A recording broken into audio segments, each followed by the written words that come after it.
အားလုံးပဲမင်္ဂလာပါဗျာဒီနေ့တော့ကျွန်တော်တို့တောင်ကြီးမြို့နဲ့မဝေးတဲ့ဟိုပုံးမြို့လေးကိုတွားရောက်လည်ပတ်ဖြစ်ခဲ့ပါတယ်ခင်ဗျာကျောင်းစတွေ့ရမှာတော့ဟိုပုံး view point ပြီးရင်ကျွန်တော်တို့ရွှေတကုံစီဒီတော့ပဲဖြစ်ပါတယ်ခင်ဗျာ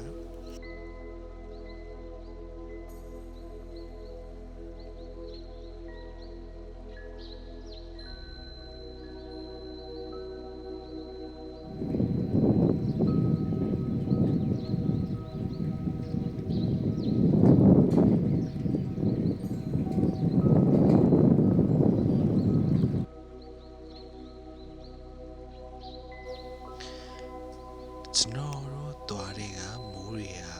ရွာမလို့နဲ့အိုးဆိုင်ဖြစ်နေပါပြီဗျာဒီလိုနဲ့ကျွန်တော်တို့ဆက်ပြီးတော့သွားခဲ့ကြပါတယ်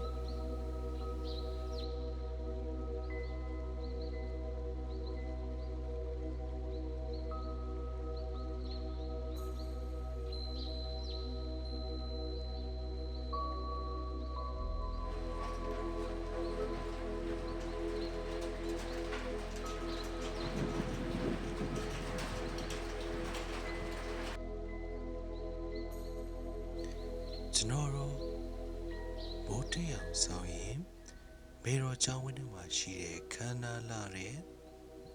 ကျောင်းဆောင်တွေကိုမှတ်တမ်းတင်ရင်းနဲ့ဆောင်ခဲ့ကြပါတယ်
ကျွန်တော်တို့ကတော့မထင်မှတ်ပဲ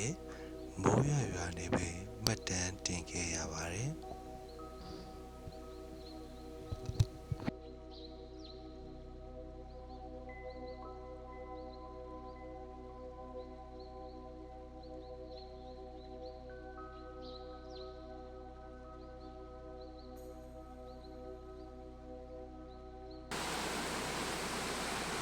မေတော်ကျောင်းဝင်းထဲမှာရှိတဲ့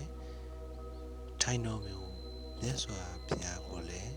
ဖူးမြော်ခဲ့ရပါတယ်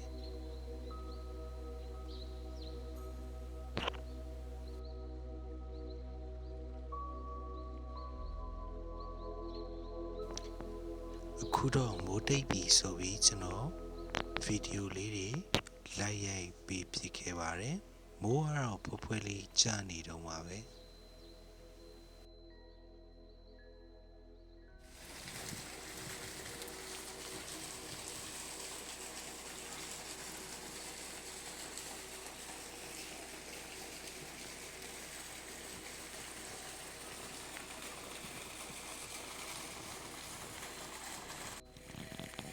မေတော်ကျောင်းဝင်းထဲမှာတော့ဓာတ်ပုံရိုက်ခွင့်မရှိလို့ကျွန်တော်တို့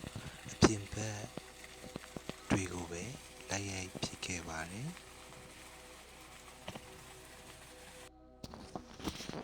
ဗိမာန်ကျောင်းဆောင်ကြီးကလည်းအရန်ကိုခမ်းနားထဲဝါလာပါတယ်ဗျာ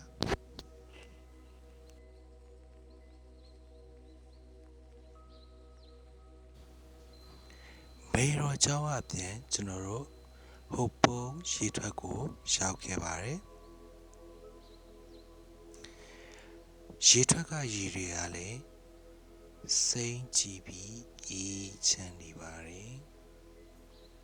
ရှုခင်းနေရတာယာပြီးဓာတ်ပုံရိုက်လို့လည်းအရန်ကောင်းမဲ့နေရပါပဲ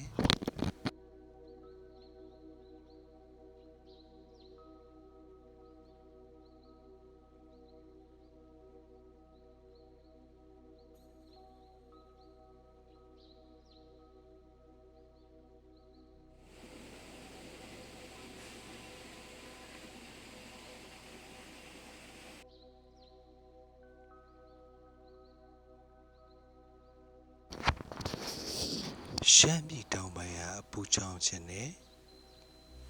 သူတွေတွေ့ကတော့နေရာလေးတစ်ခုပါပဲဗျာ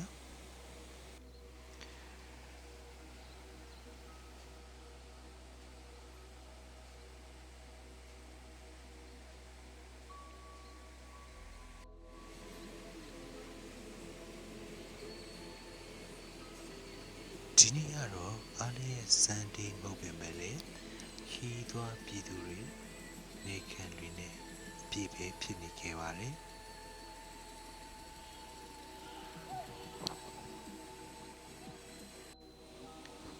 တန့်ရှင်နဲ့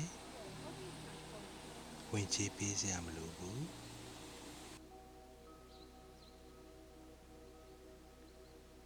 လှပတယ်ဒါတွေနဲ့ပြည့်စုံနေတဲ့ဟိုပုံရေထွက်ပဲဖြစ်ပါတယ်အပူရှောင်ရင်ဖွဲလိုက်ရေကူးကြမလားမိသားစုအပန်းဖြေနာယူပလန်အေးချမ်းလာတဲ့နေရာလေးပဲဖြစ်ပါတယ်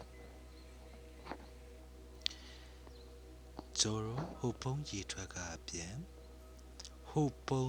ဆယ်ကိုရောက်ခဲ့ပါတယ်ဟိုပုံဆယ်မှာလဲလူတွေပြေးရေကစားအပူရှောင်နေတာကိုတွေ့မြင်ရပါတယ်ဟိုပုံမြို့လေးနောက်တစ်ခေါက်ပြန်လာခဲ့ဦးမယ်ဆိုပြီးတော့လက်ပြနှုတ်ဆက်ကကျွန်တော်ပြန်ခဲ့